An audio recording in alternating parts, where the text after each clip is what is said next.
खबर गुजरात के अहमदाबाद से है, जहां बापू नगर इलाके में स्थित रंजन हाई स्कूल में डीओ अधिकारी रोहित भाई चौधरी के अनुरोध पर रंजन हाई स्कूल के 9वीं, 10वीं, 11वीं और 12वीं के विद्यार्थियों को विद्यालय में बुलाकर और ट्रस्टी से पूछे बिना उनसे विद्यालय प्रमाण पत्र पर हस्ताक्षर करवाए गए। फिर स्कूल के ट्रस्टी विष्णुभाई पटेल को बुलाया गया, जिस दौरान विष्णुभाई पटेल ने कहा कि स्कूल बोर्ड और डीओ अधिकारी अपनी मनमानी करके इन छात्रों का भविष्य खराब कर रहे हैं। इसीलिए छात्रों की अभिभावकों के कहने पर डीओ अधिकारी ने माफी पत्र पर हस्ताक्षर किए। હું ધોરણ 12 માં અભ્યાસ કરું રંજન સ્કૂલમાં અમારા અંદર ક્લાસ સાહેબ અમને બોલાવીને એલસી આપે છે અમારે કઈ રીતે ભણવાનું આ સ્કૂલમાં વર્ષોથી હું ભણ્યો છું અને 4 દિવસથી હું ઊંઘ્યો નથી મારી માનસિક પરિસ્થિતિ બદલાઈ ગઈ છે કઈ રીતે ભણવાનું અમારે કઈ સ્કૂલમાં જવાનું અમારે કઈ રીતે શું અભ્યાસ લેવાનો અમારે આ સ્કૂલથી જશું તો બીજી સ્કૂલને શું કરશું અમે કઈ રીતે અમારે અભ્યાસ કરવાનો હવે અમારું ભણવાનું 4 મહિના બાકી છે શું કરશું અમે લોકો અમારી માનસિક પરિસ્થિતિ બગડી ગઈ છે 4 દિવસથી ઊંઘ નથી આવતી નથી ખાધું નથી પાણી પીધું અમે લોકોએ શું કરશે અમારા વિદ્યાર્થીઓ આ બધા પ્રશ્ન છે અમારો આનો ઉકેલ લાવો હું ધોરણ 12 માં અભ્યાસ કરું છું હાઈકાર મને પૈસા લીધા પણ તો હાઈકાર આપ્યો નથી અમને બરોબર નેટ પોઈન્ટ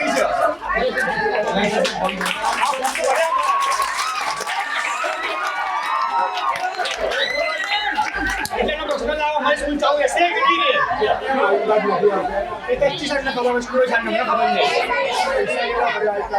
મિત્રો ભાઈ તમે લોકો એક મહિનો થયો આની ફી કેટલી છે છોકરો તો વિના મૂલ્ય અમારી સ્કૂલ 1400 ફી દીધી અમારું ભણવાનું ખાલી પૂરું કરાવો આ શિષ્યવૃત્તિ મળ્યા પણ હજુ ખબર નહીં મળી કે નહીં મળી અમને મોહમ્મદ નથી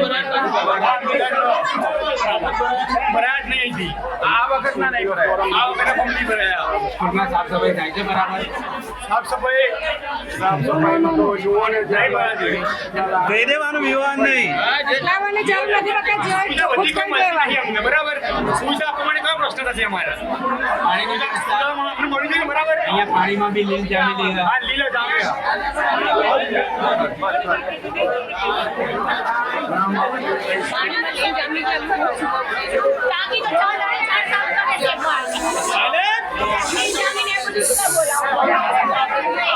સફાઈ ડેલી આવે મારવા બીજે સાફ સફાઈ તો કાપી નાખો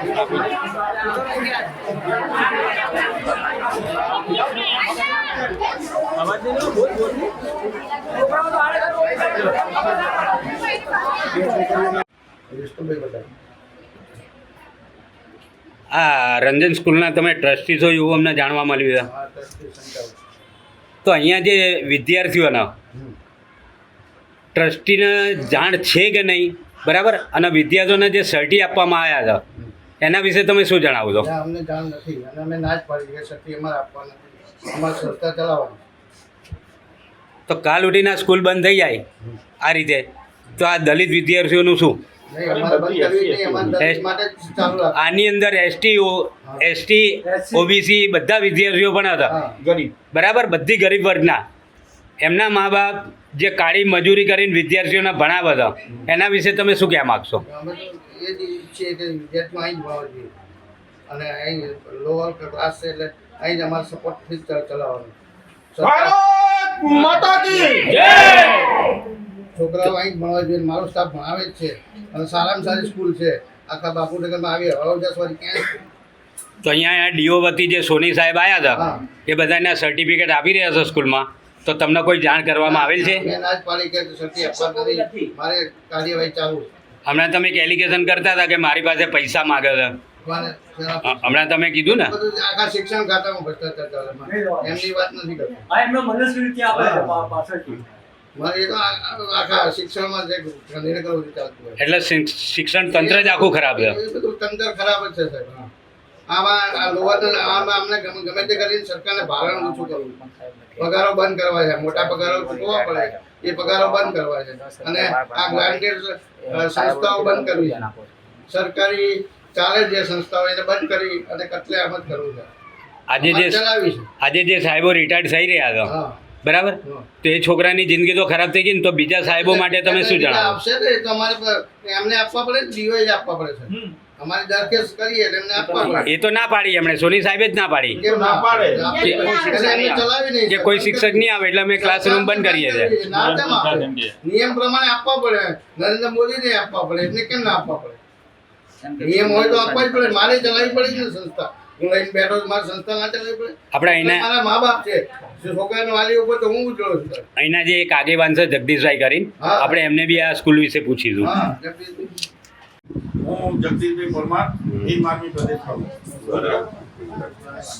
તો સાહેબ આ સ્કૂલની અંદર આટલો બધો મામલો થઈ ગયો, આટલા બધા વાલી બધા ભેગા થયા છે, સ્કૂલ પ્રિન્સિપલો દબાણ કરી સર્ટીઓ આપે છે, 11 જણાને સર્ટીઓ આપી દીધા, તો એ બારામાં તમે શું કહેવા માંગો છો? એકચ્યુઅલમાં અમને હું જ્યારે આવ્યો ત્યારે મને બી આ રીતે ભરમાવવામાં આવ્યો હતો કે ટ્રસ્ટી આવતા નથી ને સ્કૂલ આ જે સોની સાહેબ ડીઓમાંથી આવ્યા હતા એ બી ભરમાવા વાળી વાત કરતા હતા, પણ ખરેખર આ ટ્રસ્ટી આવ્યા પછી મને એવું થયું કે આ જે હેવાનિયત, હું આને હેવાનિયત કહી, હેવાનિયત ભરી જે હરકત કરી છે એ ડીઓ સાહેબે કરી છે અને સરકારના ઈશારે કરી.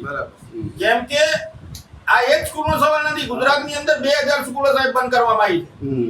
જેટલી બી સરકારી સ્કૂલો હતી કોઈના કોઈ બાના હેઠળ આ સ્કૂલો બંધ કરવામાં આવી છે, જેનાથી લઈને SC ST OBC ના બાળકો ભણી ના શકે અને ભણી ના શકે એટલે એમને નોકરી ના મળે એવું આખું ષડયંત્ર સરકાર દ્વારા ચલાવવામાં આવ્યું છે. જ્યારે એમને વોટની જરૂર હોય છે ત્યારે આ SC ST OBC આ હિન્દુ થઈ જાય છે અને પછી જ્યારે એમનું કામ પતી જાય એમની સરકારો આવે છે એટલે આ પટણી ના દલિત ને આ ઠાકોર ના ફલાણો ના ઢીકણો આ આમનું આખું એક ષડયંત્ર એ રીતે બનાવવામાં આવ્યું છે. હવે જો આ બાળકોને આ ડિપ્રેશનમાં જઈને કંઈ થશે તો એ સંપૂર્ણ જવાબદારી શિક્ષણ અધિકારીની રહેશે, ડીઓ સાહેબની રહેશે, શિક્ષણ મંત્રીની રહેશે અને ગુજરાત સરકારની રહેશે.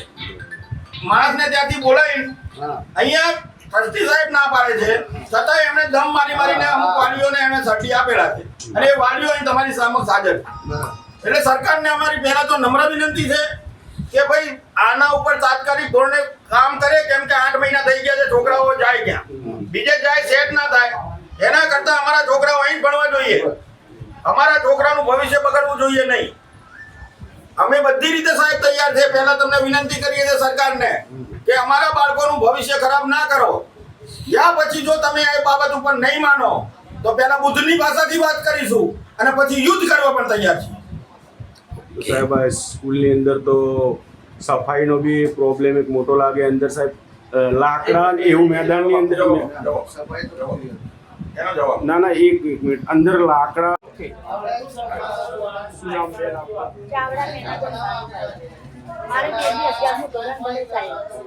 હવે અમને કોઈ જાણ થયેલ નથી કે સ્કૂલમાં શું થાય છે શું નથી થતું. આ તો કાલે અમને બેબી એમ કીધું કે સ્કૂલમાં તમે આવજો, તો અમે આવ્યા તો સાહેબ ડીઓ વાળા સાહેબ આવે એમને ડાયરેક્ટ એમ કીધું કે તમારું બાળક અમે બીજા મુકાઈ આપીએ, LC તમે લઈ જાઓ. તો અમે ના પાડી કે સાહેબ અમે LC નહીં લઈ, LC નહીં લો તમે તમને 2 દાડા પછી તમારે ગાંધીનગરના ધક્કા ખાવા પડશે. આ દિવસ સાહેબે કીધું. હા, અમને એમ કીધું કે તમારે ગાંધીનગરના ધક્કા ખાવા પછી કોઈ સ્કૂલમાં તમને એડમિશન નહીં મળે. તો પછી અમારે શું કરવાનું સાહેબ? ના અમે નથી લીધું. અમે કેવી રીતના ચટી લઈએ?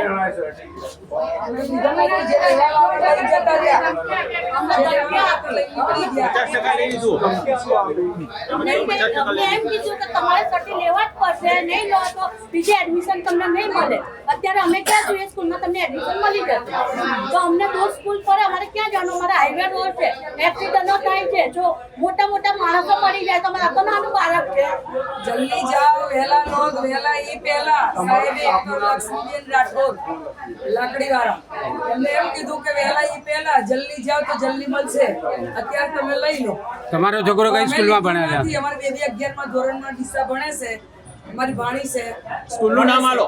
અહીંયા ભણે છે. હા, અહીંયા ભણે છે 11મું ધોરણ. બાલ મંદિરથી ભણે છે. અમારે તો 12 મંદિરની અહીંયા ભણે છે સાહેબ. સ્કૂલનું નામ બોલવાનું. આ ડીસા સોલંકી ડીસા. હા, સોલંકી ડીસા એના પપ્પા ઓફ થઈ ગયેલા છે, મારી ભાણી છે અહીંયા ભણે છે. 11મું ભણે છે. હા, 11મું ભણે છે. તમને સાહેબે કહ્યું કે સર્ટી લઈ લઈ જાઓ. જાઓ, તમે જલ્દી લેશો વહેલા એ પહેલા. એમાં અમને ધમકી આપી તો અમારે તો લેવી પડે પણ લીધી નથી.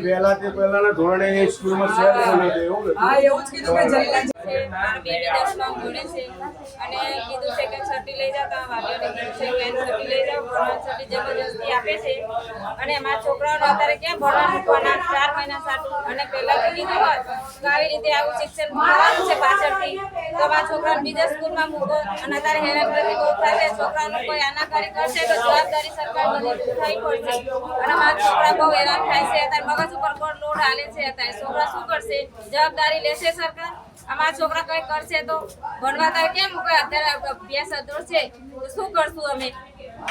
આ તમારા અમને જાણવા મળ્યું છે કે તમારા છોકરાના આઈ કાર્ડ પણ નથી આલ્યા હજુ.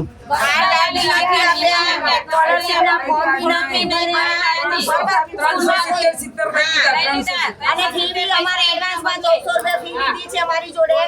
હા, આ જ્યારે બી હું પોતે દક્ષાબેન મકવાણા હું રંજન હાઈસ્કૂલમાંથી બોલું છું. મારો બાબો છે 11માં ભણે છે, યશ કુમાર મકવાણા. અત્યારે અમને કીધું છે કે એલસી લે. મારો બાબો કાલે આવ્યો તો સ્કૂલમાં તો કે મમ્મી મને સરે એમ કીધું છે કે એલસી લઈ જા. તો મેં તો કેમ બેટા એલસી લેવાનું કીધું છે? તો કે મમ્મી મને ખબર નથી, તને સાહેબે બોલાય છે, તું સ્કૂલમાં આવીને એલસી લઈ જજે.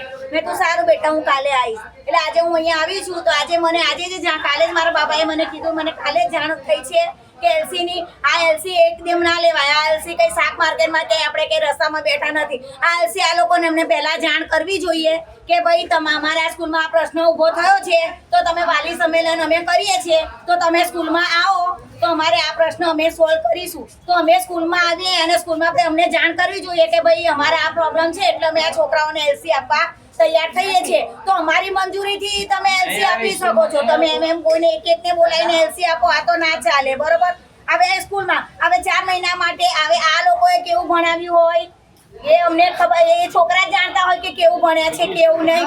અને બીજી સ્કૂલમાં અત્યારે ચલો અમે એલસી લઈને જઈએ તો હવે બીજી સ્કૂલમાં કેવું ભણાવે કેવું નહીં એ તો બાબાને ખબર જ ના હોય ને. તો એ રીતે બંને એડજસ્ટ એ છોકરો કેવી રીતે કરી શકે? એના મગજ ઉપર શું અસર થાય? એ કાલ કઈ કરે તો જવાબદારી કોણ લેવા તૈયાર છે? બોલો. તો અમે એલસી લેવા તૈયાર છે. બરોબર? એ જવાબદારી અમને આપવા તૈયાર હોય કે ભાઈ હા તમારો છોકરો કઈ બી કરે તો અમે જવાબદારી લઈએ છીએ. બાકી અમારે આ સ્કૂલમાંથી એલસી લેવાનું અમારે એટલી જ અમારી અરજ છે કે અમારે 4 મહિના અમારે આ છોકરાને સ્કૂલમાં અહીંયા ભણાવો. બસ અમારે આ જ પ્રશ્ન છે. અમારે કોઈ બીજા પ્રશ્નો નથી. બસ બોલો બધા. અમારી છોકરી સાહેબો જોડે, ટ્રસ્ટી જોડે, સરકાર જોડે બસ આ જ અમારી વિનંતી છે કે અમારા છોકરાને બાળકોના ભાવિ સાથે ચેડા ના કરો.